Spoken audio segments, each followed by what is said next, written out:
mtazamaji wa Hope Channel Tanzania, karibu katika siku nyingine kwenye kipindi cha Kitabu cha Dhahabu.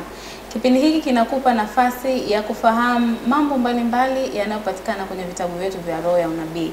Na kwa mwaka huu kama ilivyo ada, tunajadili kitabu cha Tumaini la Vizazi Vyote.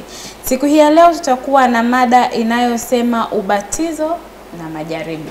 Mimi ni Rebecca Dennis na siku ya leo nimeambatana na wachungaji wangu wawili, mchungaji Baraka Laiza pamoja na mchungaji Isaac Mbwambo. Tuko hapa kujadili mada hii ili kuelewa vizuri kwa ndani kuhusu ubatizo na majaribu vinavyopatikana katika kitabu cha Tumaini la Vizazi Vyote. Nimekariri pambano kuu kwa sababu ni kitabu ambacho kinaongelewa sana sasa. Karibuni sana. Na kitabu tunachokigawa. Na ndo kitabu kinachogawa. Kwa hiyo ni vizuri kikawepo kwenye midomo yetu.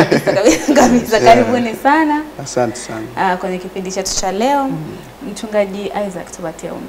Basi tuombe. Baba yetu na Mungu wa mbinguni, tunakushukuru sana kwa fursa hii ya kuzama katika maandiko ambayo yanatupatia uelewa, na tunaungana na waabuduji wa zamani na tunaungana na ujumbe ambao uliwaongoa wengine. Tunaomba Roho Mtakatifu akae pamoja nasi, mtazamaji akapokee baraka kwa maneno yatakayotoka katika kitabu hiki cha dhahabu. Hivi ndivyo tuombavyo kwa jina la Yesu Kristo. Amen. Amina. Kama ndio kwanza unajiunga nasi, kipindi hewani ni Kitabu cha Dhahabu, na siku ya leo tunaongelea mada inayosema ubatizo na majaribu. Pastor Baraka, ubatizo ni nini? Asante sana. Hilo ni neno la kidini. Kwa hivyo nitalipatia fasiri yake au maana yake pamoja na maelezo yake katika muktadha huo niliosema wa kidini. Neno lenyewe hilo ni neno ambalo linatokana ama limefasiriwa kutoka lugha ya Kiingereza baptize, lakini lugha ya Kiyunani pia baptizo, likiwa linaonyesha ama likiwa na maana ya kuzamisha kitu kwenye maji ama kuingiza ndani kabisa. Kwa hivyo hii ndiyo maana ambayo tunaipata, lakini tunapofanyia mnyumbuliko zaidi ili kuendelea kupata maana kabisa ama dhana, niseme dhana ya kiroho ya moja kwa moja, yenyewe tunaipata katika kitabu cha Warumi sura ya 6 fungu lile la 3. Naomba uniruhusu nisome kidogo katika kitabu cha Warumi sura ile ya 6. Tukisoma lile fungu la 3, Paulo anaandika pale, anasema hamfahamu ya kuwa sisi sote tuliobatizwa katika Kristo tulibatizwa katika mauti yake? Basi tulizikwa pamoja naye kwa njia ya ubatizo katika mauti yake. Kwa hivyo anachokieleza hapa mwandishi Paulo, anaeleza maana ya ubatizo. Nimeeleza kwamba ni kuzamisha katika maneno ya kawaida, lakini kupata maana zaidi, dhana ya moja kwa moja ya ubatizo ni kwamba ni kuzamishwa katika ile mauti ya Kristo. Maana yake ni nini? Kristo alikufa, na alipokufa akafufuka katika uzima, kwamba yeyote yule anayepitia mchakato wa ubatizo, maana yake anakufa halafu anafufuliwa. Sasa ule upya unaosemwa, Paulo ukiendelea hapo chini anaeleza kwamba tunafufuka katika upya wa uzima. Pastor Isaac, kwa nini tubatizwe? Unashasikia tunazikwa. Nani anakubali kuzikwa? Yes. Kimsingi ubatizo ni wa muhimu kwa mtu yoyote, kwa sababu hata kama mtu angezaliwa alafu aonekane mtakatifu kama ilivyokuwa Yesu, kwamba hajafanya dhambi yoyote, bado tuna kitu tunachokiita asili ya dhambi. Na kwa hiyo ni lazima mtu kubatizwa, kwa sababu kwa kukubali kubatizwa tunavuka kutoka upande mmoja, sio kwamba tunaiua asili ya dhambi, ila tunakubali kwamba asili ya dhambi situtawale. Okay. Na kwa hiyo ubatizo ni kifo kinachoua asili moja alafu kinaifufua asili nyingine. Kwa hiyo ina maana ubatizo unatenga na kutupatia nguvu ya ushindi dhidi ya mwili wa asili ambao unatokana na dhambi, alafu ndani yetu tupate nguvu ambayo inatuokoa inayotokana na Yesu. Kwa ndio maana tunapaswa kubatizwa katika maji mengi na kubatizwa katika kifo cha Kristo pia. Kwa mantiki hiyo, kwa nini ilikuwa ni lazima? Kwanza ilikuwa ni lazima Yesu kubatizwa? Well, ilikuwa ni lazima Yesu abatizwe. Kwa nini ilikuwa lazima Yesu abatizwe? Na kwa kweli ukiangalia hata Tumaini la Vizazi Vyote, kitabu chetu cha dhahabu, kinaeleza kwamba hata Yohana alipokuwa amemwona Yesu anakuja alishangazwa, kama sisi ambao tunaweza kujiuliza kwa nini Yesu anabatizwa.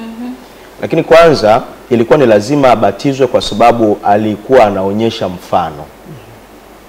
Jambo la kwanza ilikuwa ni kuonyesha mfano kwamba mwanadamu yeyote ambaye ana asili ya kimwanadamu anapohitaji kupata wokovu lazima abatizwe, kama inavyosema Marko 16:16 ya kwamba aaminie haishi kuamini. Tunaonyesha imani kwa kubatizwa. Kwa hiyo aaminie na kubatizwa ataokoka. Sasa Yesu ingawa hakuwa na dhambi, lakini alikuwa na asili ya kibinadamu. Na kwa hiyo kubatizwa kwake kulikuwa kunaonyesha mfano kwa wanadamu namna ambavyo wangeweza kubatizwa. Lakini ubatizo pia wa Yesu ulikuwa unaambatana na matukio mengine ambayo huenda tutayazungumzia hapo baadaye, yalikuwa yanaonyesha umuhimu wake pia wa kubatizwa. Okay. Pastor Baraka, tunajua Yesu alibatizwa na Yohana Mbatizaji. Alibatizwa wapi kwanza, tuanzie hapo? Wakati Yohana anahubiri katika kingo za Yordani. Na hapa ndipo mahali ambapo Yesu alibatizwa. Alibatizwa katika mto wa Yordani, na ni wakati ambapo Yohana alikuwa akihubiri. Alichokuwa akikifanya Yohana, kama tulivyosema katika nyakati zilizopita, kwamba yeye alikuwa ni mhubiri akiwaongoza watu na kuwarudisha katika toba. Kwa hivyo yeyote yule aliyekuwa anakubali toba, yeyote yule ambaye alikuwa anamkubali Masihi ajaye, Masihi ambaye alikuwa anakuja baada ya Yohana, alikuwa anabatizwa. Kwa hivyo ndio maana maeneo yake Yohana yalikuwa ni katika kingo hizo za mto Yordani, na ndipo Yesu akatokea pale. Yesu alipotokea pale ndipo sasa akambatiza Yesu. Ni vitu gani ama mambo gani muhimu yalitokea wakati au baada ya Yesu kubatizwa? Naweza kusema hivi. Tunaona pale wakati ambapo Yesu anakuja kwa Yohana ili aweze kubatizwa. Na Yohana anakataa. Na Yohana anazungumza maneno ambayo wengi tunayafahamu, kwamba huenda Yohana anasema mimi ningetakiwa kubatizwa, kuja kwako ili nipate kubatizwa. Na unakujaje ikiwa mimi siwezi kufungua hata gidamu za kamba za viatu vyako? Anapokataa hivyo, ndipo Yesu anamfundisha ama anaeleza, na ninadhani anajibu swali ulomuuliza pasta, kwamba mbona Yesu alibatizwa sasa, waje Yesu alipitia hilo. Alisema inakubidi ili kutimiza haki yote. Alisema hivyo ili kutimiza haki yote. Kwa hivyo ili Yesu kuonyesha njia kwa mwanadamu yeyote yule na mtazamaji ambaye anatutazama katika wakati huu, ili Yesu atimilize hayo mambo yote, ilibidi abatizwe. Na hivyo ndio akabatizwa. Sasa baada ya hapo, kwa lile swali ambalo umeuliza, baada ya hapo ndipo tunaona ndege yule huwa anashuka akiwa ameshuka kwa Yesu moja kwa moja pale, na sauti ikasikika kutoka mbinguni kwamba huyu ni mwanangu mpendwa. Yesu, Mungu kumuita Yesu, ina maana au ni kwa sababu Yesu alikuwa ni mtoto pekee ndio maana Mungu akasema ni mwanangu mpendwa, ama kulikuwa na maana nyingine nyuma ya hilo neno huyu ni mwanangu mpendwa ninayependezwa naye?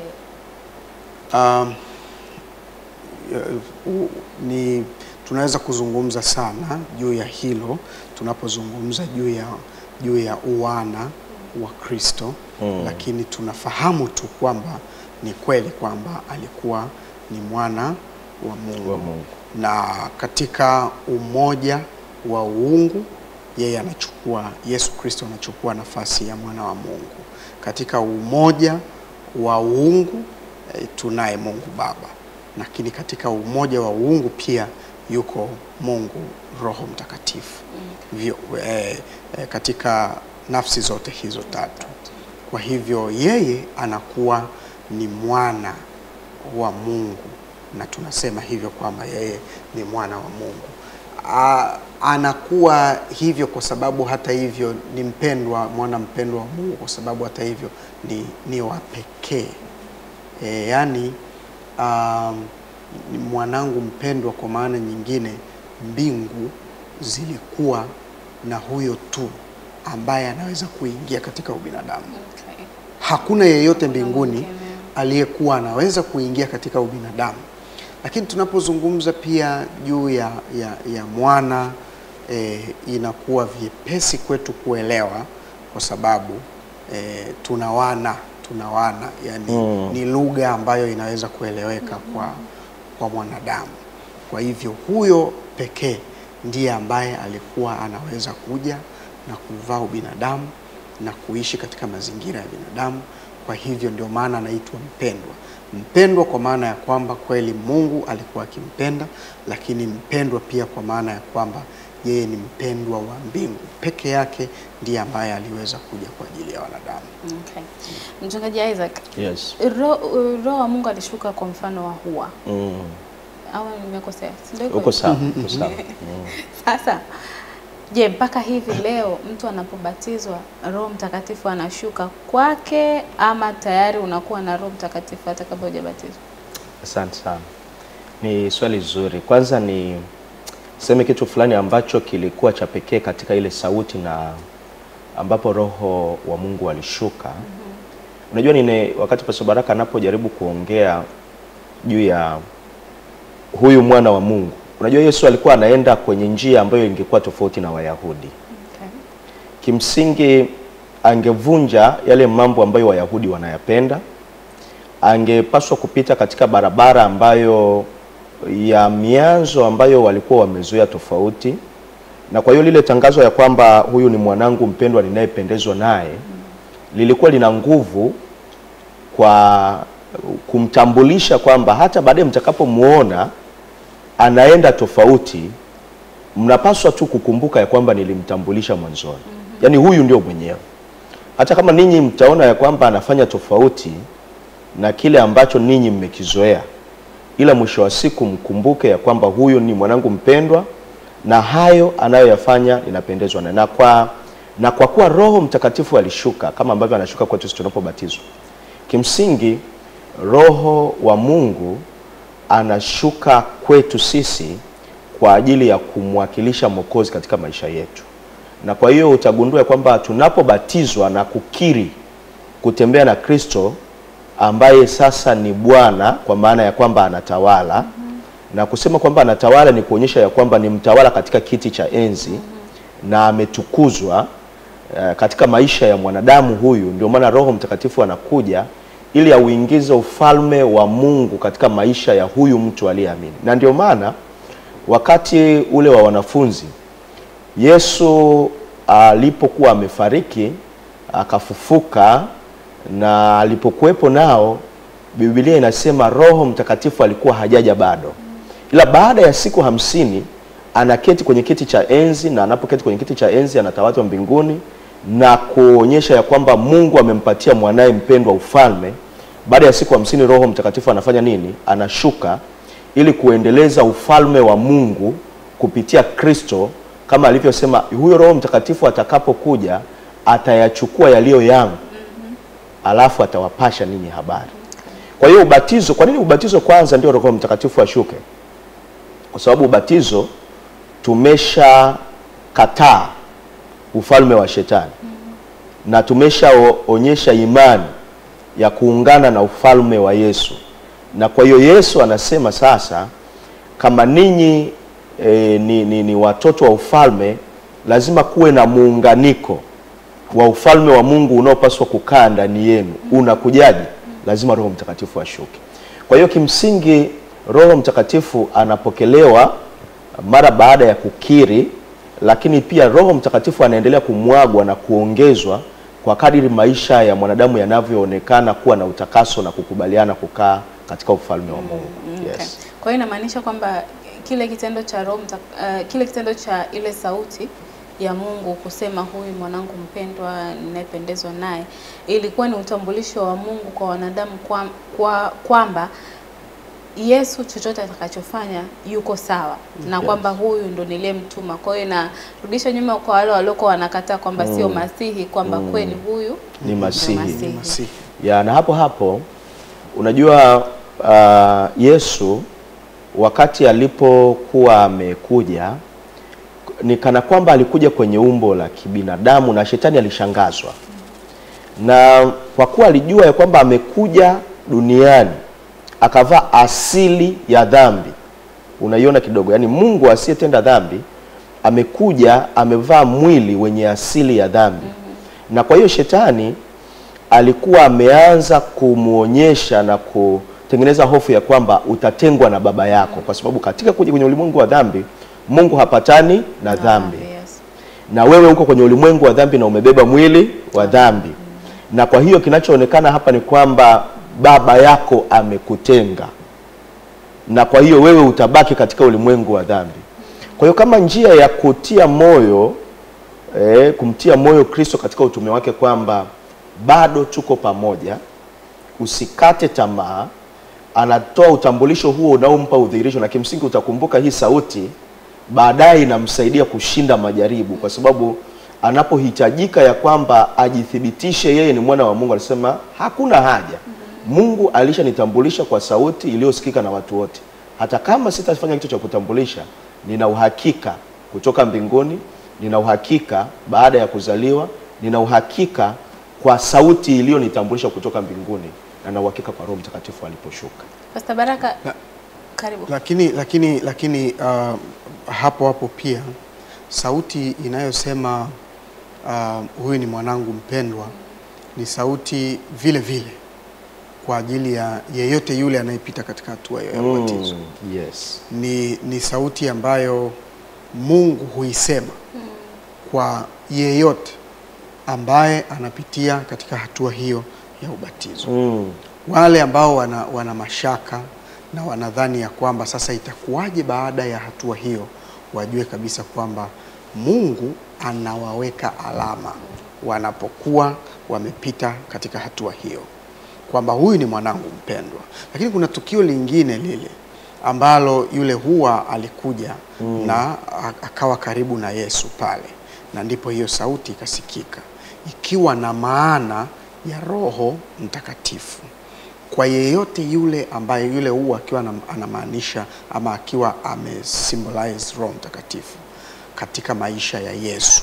Ikiwa ina maana hii, ikiwa inamaanisha kwamba yeyote yule ambaye anamkubali Yesu, maana tendo hili ni tendo la kumwamini na kumkubali. Hili ndio maana anasema aaminie na kubatizwa ataokoka. Sasa baada ya kuamini, ya kukubali, ukabatizwa, maisha yanaendelea pia. Pastor amezungumza juu ya asili ya dhambi ya mwanadamu. Haitupatii garantii baada ya ubatizo kwamba umeshinda kila kitu. Lakini kuna Roho Mtakatifu ambaye sasa yeye kazi yake maalum sana ni kutuongoza katika njia ya kweli kila siku. Ni kutuongoza katika njia ile ya Mungu wakati wote. Kwa hivyo Mungu anasema huyu ni mwanangu mpendwa, hiyo ni alama. Yes. Roho Mtakatifu anatembea na huyo mwana wa Mungu wakati wote. Lakini ni Baba wa mbinguni pia ndiye ambaye alifanya hivyo.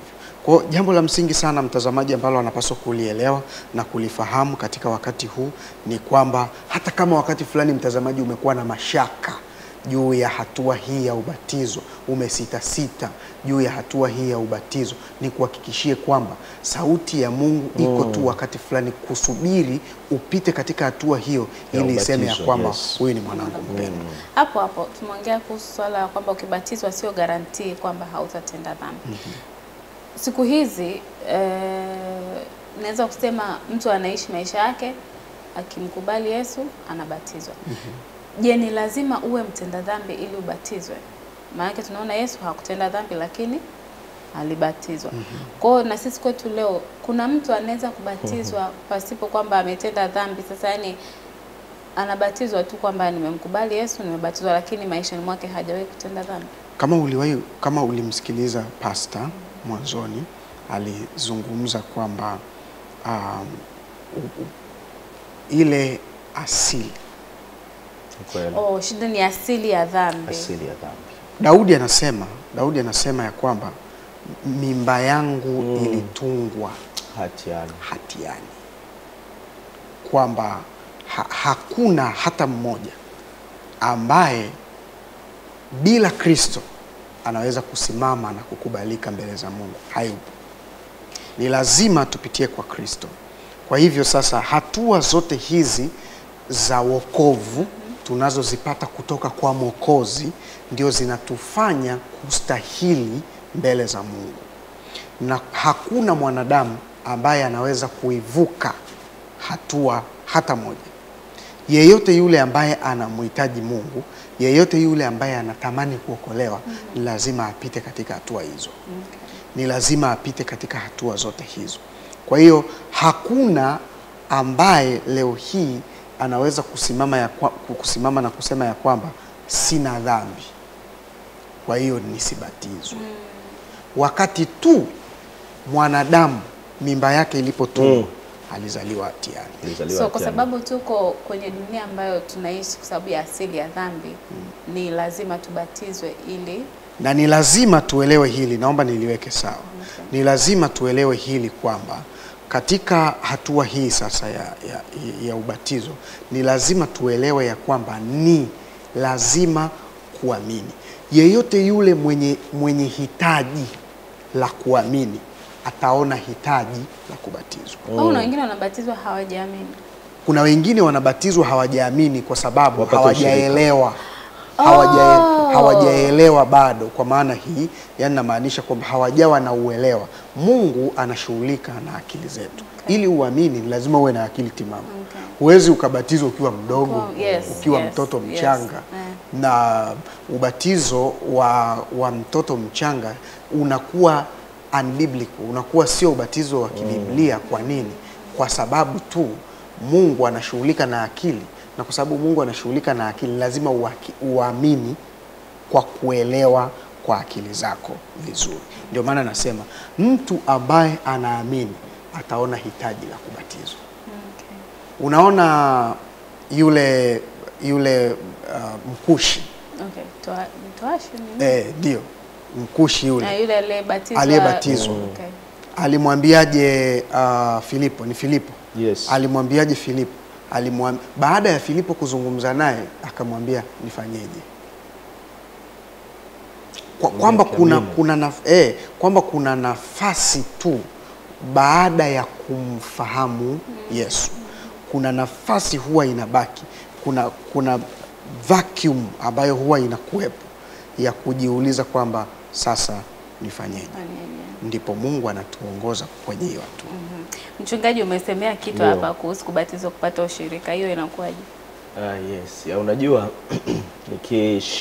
nikianzia pale Pastor Baraka alipoishia.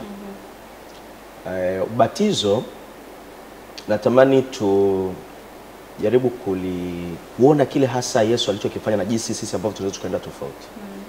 Kimsingi mtu mmoja ambaye amekuwa mwanatheolojia wa imani za Kikristo ambaye tumekuwa tukimjua kama St. Augustine alieleza vizuri juu ya asili ya dhambi na matokeo ya baadaye yanaweza yakaja kwa mtoto.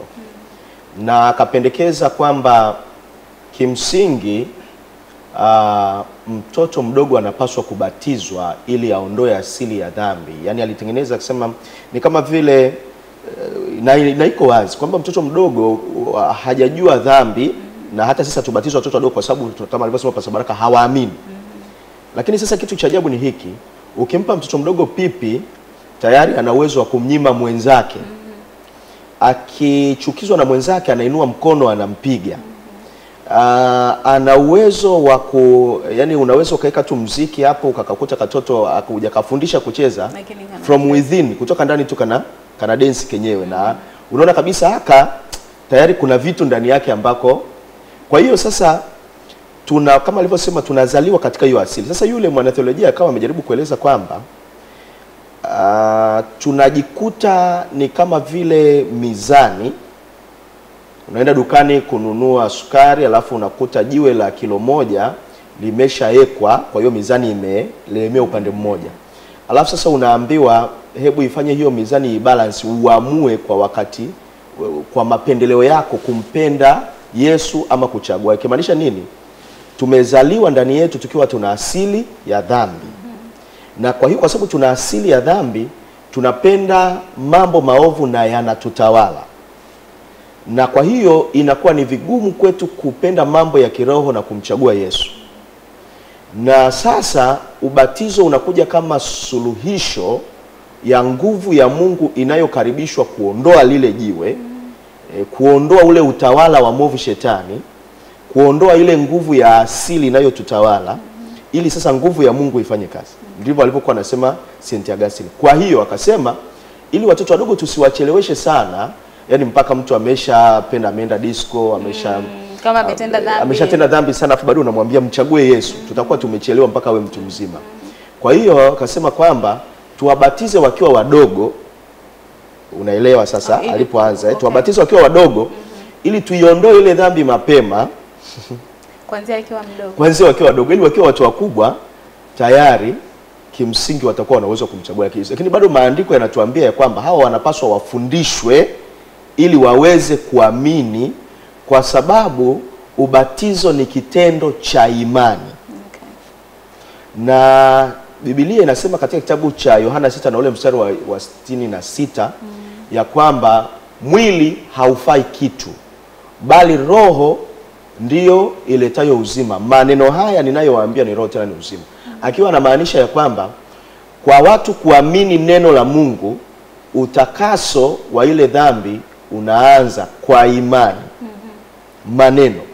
Na sasa tunakuja kufanya kitendo cha ubatizo mara baada ya imani katika Yesu ambayo imelainisha ile dhambi. Sasa nikija kwenye lile swali ulilokuwa unalisema, kuna mtu anaweza akaja akasema mimi mchungaji nilihama nikaenda hivi shule na hivi na sasa nimepoteza ushirika, nataka nibatizwe. Au mwingine anasema sasa mimi nimepoteza ushirika, nifanye labda dhambi ili nibatizwe nipate ushirika. Sasa no, ubatizo sio kigezo cha kupata ushirika. Haubatizwi ili kuandikwa jina kwenye kanisa fulani na kuonekana wewe ni muumini hapo.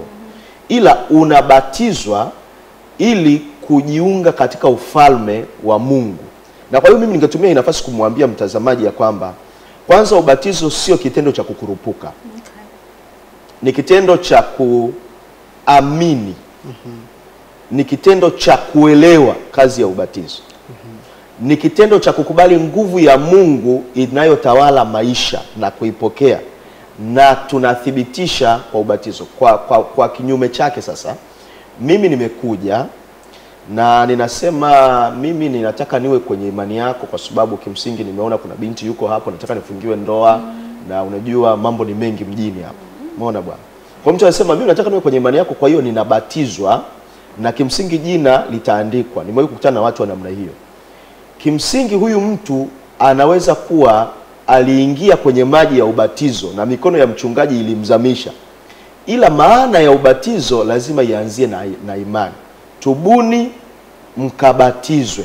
Na ndio maana Yesu, ili tufanye connection ya Yesu kubatizwa na sisi, anasema Yesu alichukua asili ya dhambi na alionyesha mfano ya kwamba wanadamu wote ambao ni wadhambi waliozaliwa na mwanamke watapaswa wabatizwe. Na ndio maana yeye pia akabatizwa. Na kwa sababu hiyo ubatizo ni swala linalofanya kazi ndani. Lazima kuwe na tumaini, kuwe na imani, kuwe na uelewa, alafu ndipo ubatizo uhitimishe, na sio kwamba ubatizo uje kwanza alafu kumwamini Yesu baadaye. Inaanza kwanza imani, alafu baadaye tunapoamini na kuwa tumemwelewa tunayemwamini ndio tunabatizwa, alafu tunapokea wokovu. Wakati kabla tunaenda kwenye pumziko, huyu mtu anayebatizwa, mamangu waga anasemaga umeoga. Huyu mtu ambaye anabatizwa pasipo kumwamini, pasipo kuwa na ile imani ya kumwamini Mungu, kama hivyo ulisema ushirika au kuoa au kuolewa na nini, huyu inakuwaje? Maisha yake yanakuwaje? Ama tunaweza tukamweka katika upande gani? Na amebatizwa, amezamishwa, amekufa kama tunavyosema maana ya ubatizo. Sasa huyu tunaweza kusema amebatizwa ama amefanywaje? Maana yake amezamishwa na mchungaji. Yes, mimi naomba watazamaji waelewe tofauti ya hivi vitu viwili. Kuna mchakato wa kidini, mchakato wa kitaasisi wa kuwasimamia waumini wake wanaokuwa katika kanisa, ambao unaweza ukatazama majina yao katika vitabu walivyosajiliwa na kadhalika, wengine kwenye imani nyingine, sio kwenye jumuiya na kadhalika. Lakini kuna swala la wokovu ambalo hili linaweza likawa linahusika na hizi taratibu za kidini, lakini hazikomei kwenye taratibu za kidini, ila linakuwa lina muunganiko na mahusiano na Yesu. Sasa ubatizo wa mtu ambaye amekuja kwa hila, hakuamini na wala hajaguswa kwamba kuna dhambi alikuwa mnazifanya ameziacha, anaweza akawadanganya wanadamu akapita kwenye mchakato wa kidini, ila ukweli ni kwamba hajaunganishwa na Yesu ambaye ni chanzo cha uwezo wa kushinda dhambi. Na kwa hiyo huyu kimsingi, kama ulivyosema, anaweza akawa ameoga, amepita kwenye macho ya watu kuonekana ya kwamba amebatizwa, ila hawezi kupokea ile nguvu na uwezo wa kushinda dhambi na kuingia katika ufalme wa Mungu. Pastor Baraka. Ninaweza kusema kwamba kuna tofauti mbili. Kuna jambo la kiroho na jambo la kimwili katika jambo ambalo tunalizungumzia. Maana halisi ni ile maana ya kiroho. Hiyo ndio maana ya kuwa na ubatizo ama ya kufanya ubatizo. Lakini inapoteza maana yake ikiwa inafanyika vinginevyo. Na sasa kitu kilicho cha msingi sana ni ambacho amekisema Pastor Mbwambo, ni uunganiko na Mungu. Hicho ndicho kitu cha msingi sana. Na jambo baya katika mazingira ambayo unayozungumza, jambo lililo baya na la kusikitisha, inawezekana tuna watu ambao wana ushirika katika makanisa yetu, lakini hawana ushirika na Yesu. Hilo ndio jambo baya zaidi ambalo tunapozungumzia ubatizo, wakati mwingine huwa ninaliogopa kwamba tunaweza tukawa na ushirika katika vitabu vya makanisa na vitabu vya hapa duniani, lakini katika rekodi za mbinguni hatuna. Na uwezi kujua. Maana wewe mchungaji, mtu akijitoa kubatizwa, wewe unambatiza, wewe unaamini kwamba amemwamini Mungu, so unambatiza, ila moyoni mwake yeye ndo anajua lengo gani. Na mwisho wa yote kabisa, mwisho wa yote tunapaswa kuelewa kwamba yako mambo ambayo viongozi wa dini watadili nayo kama viongozi wa dini. Lakini kuna mambo ambayo ni ya muumini na Mungu. Naposema muumini, ni hata viongozi wa dini ni waumini. Kwa hiyo sisi hapa labda ni viongozi wa dini, lakini kwa upande mwingine ni waumini. Kwa hiyo kuna mambo yetu ya kiroho ambayo tutashughulika na Mungu. ama Mungu atashughulika nasi katika mambo ya kiroho hayo sawa sawa na watu wengine wote. Lakini ile nafasi ambayo kiongozi wa dini anayo kwa ajili ya kumhudumia muumini haimaanishi kwamba ni inamfavor either muumini au mchungaji au kiongozi wa dini. Mwisho wa siku, watazamaji kama washiriki wanapaswa kuelewa kwamba katika mambo ya imani ni wao na Mungu. Hasa tunapozungumza tena katika swala hili la ubatizo, ni wao pamoja na Mungu.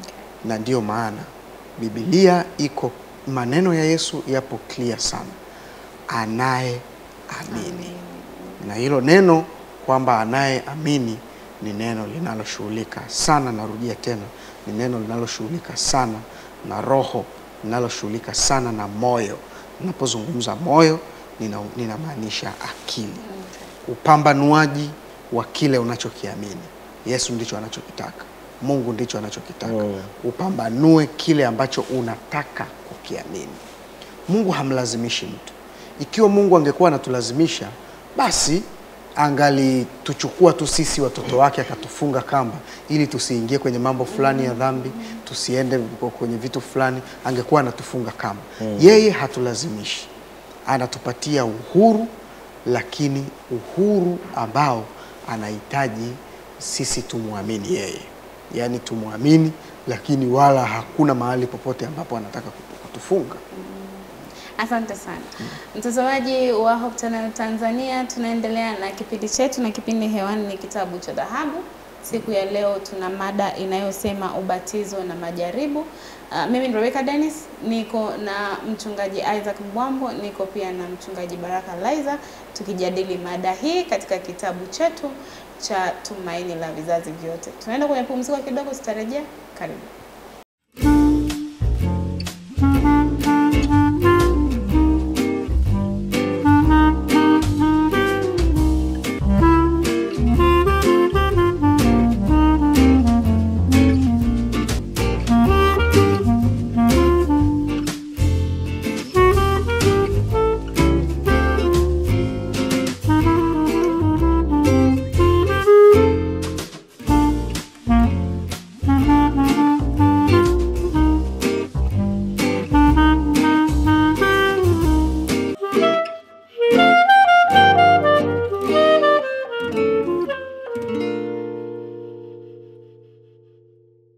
Mtazamaji wa kipindi cha Kitabu cha Dhahabu, tunaendelea na kipindi chetu siku ya leo chenye mada inayosema ubatizo na majaribu.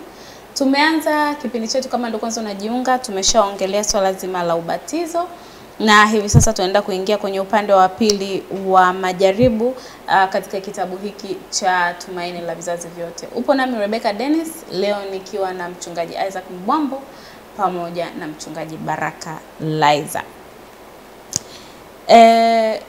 Kuna tofauti gani sasa kwa Kiswahili? Sijui kama ita sound. Kuna majaribu, kuna test, kuna trial, kuna temptation. Yes. Tofauti yake ni nini? Well, kuna tofauti hapa. Kwanza ninaweza kwa sababu tuko kwenye kipindi ambacho kinaeleza vizuri kwenye muktadha wa kidini. Yakobo 1:2 anasema furahini mnapoangukia katika majaribu. Okay. Mathayo sura ya 4:1 anasema Yesu akaongozwa na Roho Mtakatifu ili aende kujaribiwa. Na kimsingi tunaona leo ni vitu viwili tofauti. Kwa hiyo kama jinsi ambavyo umetangulia kusema, kuna moja ambayo kimsingi yanalenga kutufanya sisi tuwe tofauti na jinsi tulivyokuwa. Katika lugha ya asili, katika maeneo ambayo ametumia ya kidini, moja ameita peirasmus, ambayo linamaanisha jaribio ama test. Okay. Lakini lile lingine ambalo umelitamka kama temptation, ambalo ni peirazo, Peirazo ni tofauti kwa maana ya kwamba hii ambayo tunasema ya kwamba ni jaribio, test.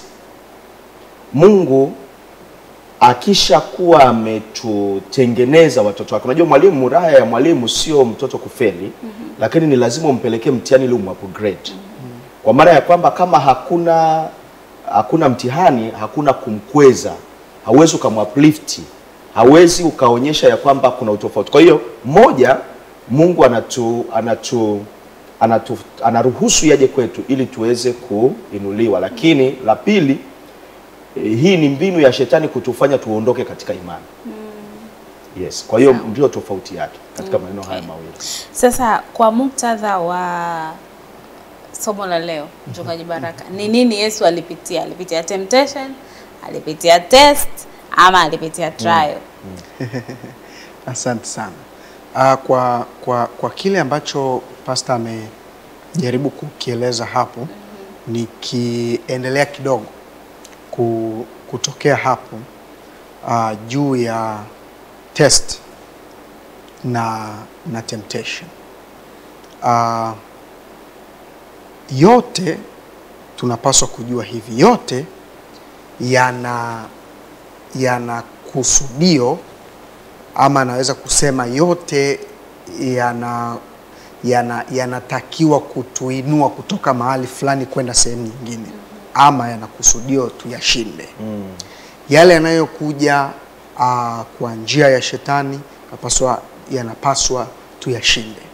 Lakini yale ambayo pia Mungu anatuletea ili tuweze kukua katika imani, tunapaswa pia kuyashinda kwa namna yoyote ile.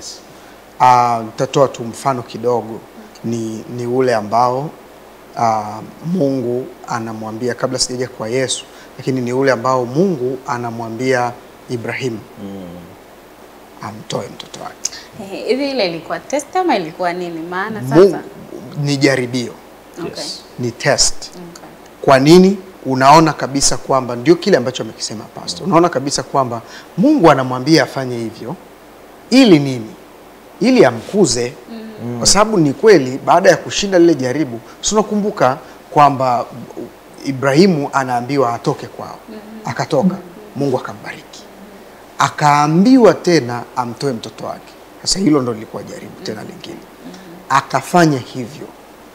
Katika dakika za mwisho ndipo Mungu anamzuia vile na anamuonyesha kabisa kwamba hili lilikuwa tu ni jaribu. Alafu baadaye anampatia tena baraka. Yani anampatia credit tena.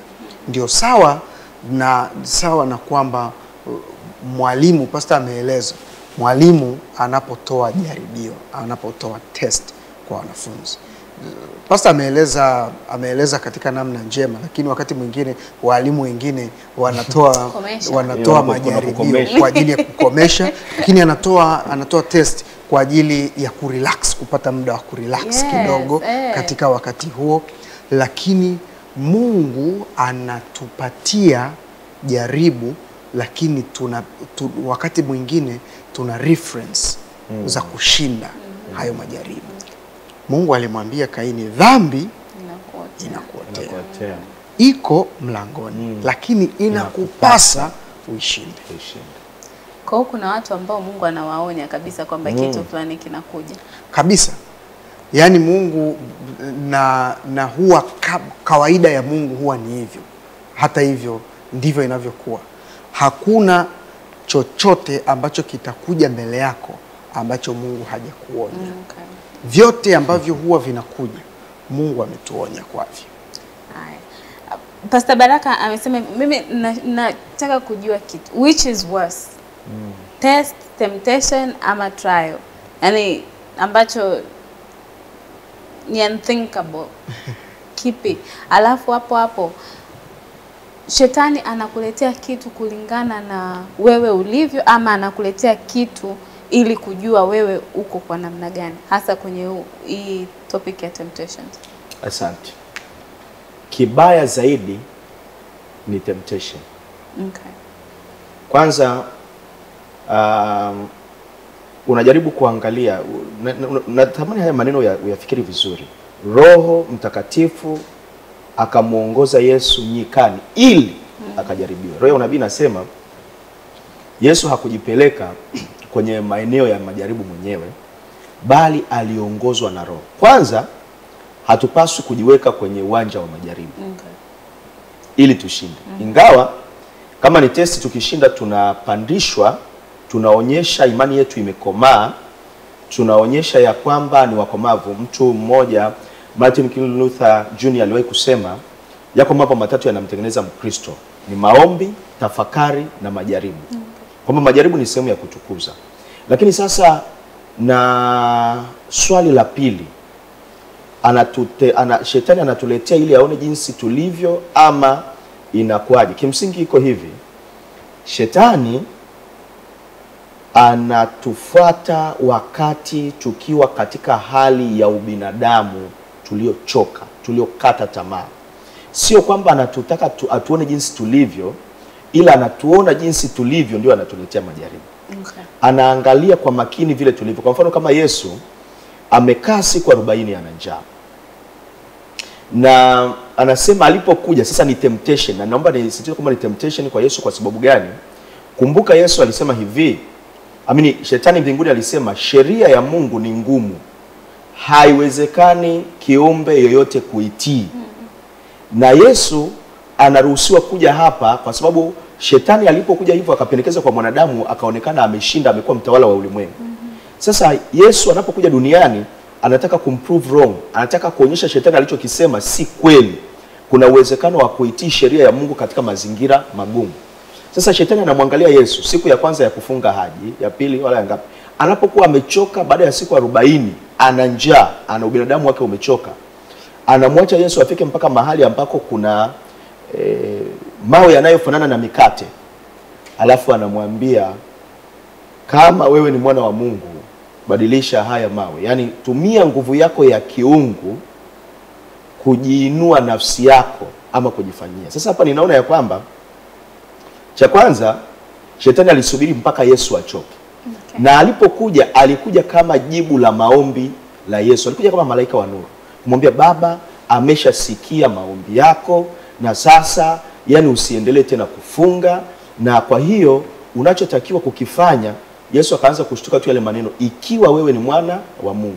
Temptation ubaya wake ni kwamba kama ilivyokuwa kwa Adamu, shetani anayasoma maandiko, anayaleta kama yalivyo, alafu anaongeza kitu kidogo katika hali ya udhaifu wako. Ngoja ni tafsiri vizuri. Anakuja kwenye temptation, anakuja kwa mdada ambaye amekaa muda mrefu anaomba mume, na anapokuja anajitokeza jamaa ambaye anakuja, lakini yule jamaa anamwambia, mimi niko tayari kukuoa, lakini ili nijue kwamba umenikubalia inabidi tuzini kwanza. Anakuja wakati ambapo umechoka. Tunajifunza ya kwamba shetani alimpata Musa wakati amechoka, baada ya miaka 40 jangwani. Alikuja akampata Elia wakati amechoka. Kwa hiyo anakuangalia jinsi ulivyo, mahali ubinadamu wako umechoka, anakuletea jaribu ambalo kana kwamba anakupa majibu ya ombi, lakini ndani yake kuna kumuinua shetani na kukataa neno la Mungu. Na hapo ndipo anapotupata kwenye temptation. Kwa hiyo temptation ni mbaya zaidi kuliko test. Kwa sababu temptation inakuweka kwenye kona ambayo unaweza usielewe kama ndio unamkosea Mungu, kumbe ndio unamkosea. Kwa sababu ukiangalia hili jaribu kwa Yesu, kama ingekuwa tu kama wewe ni mwana wa Mungu, badilisha mawe hayo ya mikate, angeweza kufanya. Lakini jaribu lilikuwa limetengenezwa kwa namna gani sasa hii temptation? Kwamba moja, atilie mashaka sauti ya Mungu iliyomwambia wewe ni mwana wa Mungu. Namba 2, aseme kwamba kwa sababu mimi ni Mungu ninatumia nguvu ya kiungu kushinda, kwa hiyo angalitumia nguvu ya kimungu kujipatia chakula. Ingeonyesha kwamba wanadamu wanapokuwa na matatizo hawawezi kupata msaada wao kutoka kwa Mungu mpaka wanapojisaidia wao wenyewe kuweza kupata, na kwa hiyo Mungu angekuwa sio mkweli. Kwa hiyo ndani yake kulikuwa kuna mtego. Temptation ni mbaya, maana ndani yake kuna kujifunga funga. Isipokuwa tunajua neno la Mungu. Ina viparticles, ina ujanja mwingi, kuna vikona vimewekwa. Kwa hiyo mpaka uwe kulielewa neno la Mungu vizuri ndio unaweza ukashinda. Mlango shetani anaotumia ni pale kwenye mwanya mdogo sana wa udhaifu. ule mwanya mdogo sana wa udhaifu unapoonekana, hapo ndipo ambapo shetani anatafuta ili kuingia. Pastor ameeleza wale ambao walishindwa katika madhaifu yao, lakini alipokuja sasa kwa Yesu alishindwa shetani. Wale wengine wote katika, na kwa sababu walikuwa ni wanadamu kabisa, wale wengine wote walishindwa, lakini Yesu peke yake ndiye alishinda. Kumbuka alikuja katika wakati ambao kwake Yesu mwenyewe pia ulikuwa ni wakati mgumu sana. Ni wakati ambao alikuwa na njaa, ni wakati ambao alikuwa hajala chakula. Kwa hiyo ndio anakuja katika wakati huu, lakini bado alimshinda. Mwana wa Mungu alimshinda. Kwa hiyo shetani anabadilisha maneno na kuweka vimaneno vidogo sana ambavyo mtu anaweza akadhani ya kwamba ni kweli, na anaweza asifahamu kwa wepesi. Lakini ninataka tu kumwambia mtazamaji namna pekee ya ushindi wa kushinda majaribu ya shetani ni kubaki katika neno la Mungu. Tunapobaki katika neno la Mungu ndio namna pekee tunaweza kushinda. Yesu alisema imeandikwa. Na kwa namna ambayo tunaweza kumshinda shetani katika ulimwengu huu ni kwa kumwambia imeandikwa. Pastor Isaac, kuna jambo lolote kuhusu majaribu ambayo watu hawafahamu na wanatakiwa kufahamu? Yes. Jambo la kwanza, majaribu yako kwenye vipengele viwili tu. Iko kwenye kipengele cha tamaa na hamu. Okay. Tamaa na hamu. Katika ubinadamu wetu, ili shetani atuletee jaribu, atakuletea jaribu la kwanza alilomletea Yesu, la tamaa ya chakula. Alileta kwa Adamu tamaa ya chakula. Tamaa ya mwanamke alitumia kwa Daudi. Kwa hiyo moja ya maeneo ambayo ili uweze kushinda majaribu unapaswa kujua ya kwamba neno la Mungu ndipo kama alivyosema kwenye kitabu cha Kumbukumbu la Torati 8 mstari wa 3 kwamba hamtaishi kwa mkate tu bali kwa kila neno linalotoka katika kinywa cha Bwana. Kwamba hatuishi kwa vitu, tunaishi kwa sababu ya Bwana. Na kwa hiyo tunapaswa tusiwe na tamaa ya vitu, tamaa ya vitu, magari mazuri, tamaa ya wanawake wazuri, wanaume wazuri. Ukiweza kujidhibiti kimsingi, hata kijana ili aweze kufikia mafanikio anapaswa ashinde tamaa, hulka, hisia za mwili. Kwa sababu anajua jinsi tulivyo, anatumia hisia za mwili na mambo tunayoyapenda. Lakini jambo lingine la pili kuhusiana na majaribu, anatumia kutokuelewa kwetu na kutokutii kwetu neno la Mungu. Okay. Kwa maana anapokuja anamwambia ikiwa wewe ni mwana wa Mungu, alikuwa anajaribu kuonyesha kwamba ikiwa kuna uungu ndani ya Yesu atapaswa kuonyesha kwa muujiza. Na hapa natamani nipaike vizuri.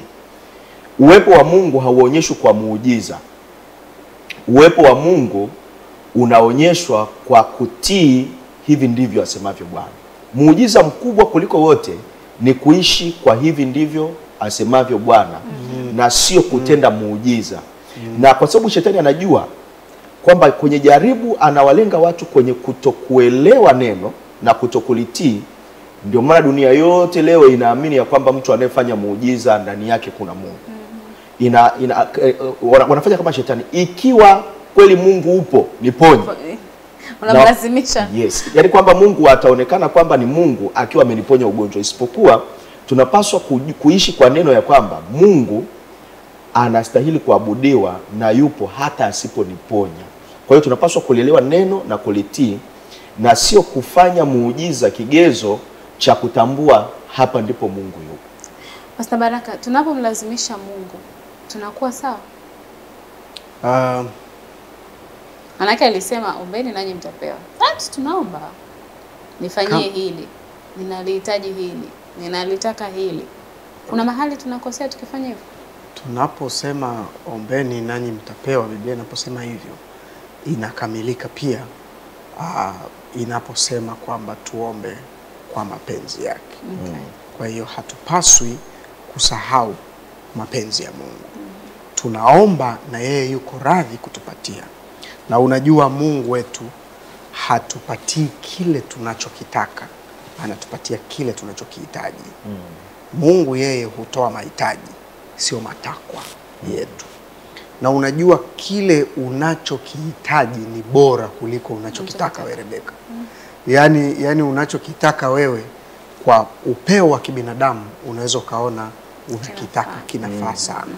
Lakini Mungu anajua kabisa kwamba Rebeka ana uhitaji fulani, anakupa kile unachokihitaji. Kwa Mungu huwa anashughulika sana na mahitaji yetu kuliko kushughulika na matakwa yetu. Kwa hivyo hicho ni kitu cha msingi sana ambacho tunapaswa kukielewa. Muda wetu umekimbia sana. Kwa sekunde chache neno lako kwa mtazamaji wetu. Mtazamaji, pale ulipo choshwa na jaribu na kukaa chini ukinyong'onyea, ukasahau ya kwamba Yesu ameahidi kukushindia, Shetani atakuja hapo akikutaka ujiokoe kwenye hilo jaribu kwa kutoisikia sauti ya Mungu. Ni afadhali kubaki kama ulivyo, lakini ubaki na muujiza wa kuishi. Hivi ndivyo ilivyoandikwa, na usivunje sheria neno la Mungu. Amina. Pastor Baraka. Asante sana. Mtazamaji aelewe na kufahamu tu ya kwamba kila jaribu linalokuja Mungu ameliapprove. Kwa Ayubu ilikuwa hivyo. Tuushike sana ule mfano wa Ayubu. Mungu alimuapprove Shetani kwanza, ndipo akamjaribu Ayubu, akaruhusiwa.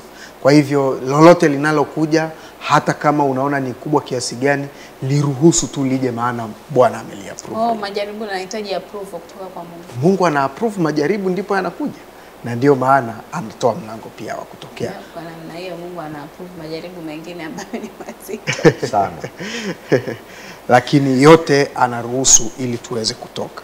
Halipo ambalo analiruhusu alafu hauwezi kutoka. Mungu si katili namna hiyo. Mchungaji, tupatie. Tuombe. Mwenyezi Mungu, asante sana kwa wema wako. Asante kwa mbaraka wa kipindi cha leo ambacho umetupatia kujifunza pamoja na msikilizaji, mtazamaji ambaye ametutazama kwa makini sana kusikiliza kipindi hichi. Basi ikawe tija kubwa sana kwa maneno ambayo tumeyazungumza, lakini iwe tija kubwa sana kwa njia ya Roho wako Mtakatifu kuendelea kuyafunua haya kwa watoto wako ambao wametazama kipindi hichi. Neema yako iwe nasi mpaka wakati mwingine tena, kwa jina la Yesu, amen. Amen. Wachungaji, asanteni sana kwa kuja siku ya leo. Asante sana. Karibuni sema wakati mwingine. Asante sana Rebeka, Mungu akubariki pia. Amina. Mtazamaji wa Hope Channel Tanzania, hadi kufikia hapo kitabu cha dhahabu hakina la ziada kwa siku hii ya leo. Tumekuwa na mada inayosema ubatizo na majaribu. Nimetumaini kwamba umebarikiwa na utaendelea kubarikiwa na vipindi vinavyoendelea hapa Hope Channel Tanzania. Mimi ni Rebecca Dennis, nilikuwa na mchungaji Isaac Mbwambo pamoja na mchungaji Baraka Laiza siku hii ya leo. Endelea kuwa pamoja nasi hadi wakati mwingine. Kwaheri.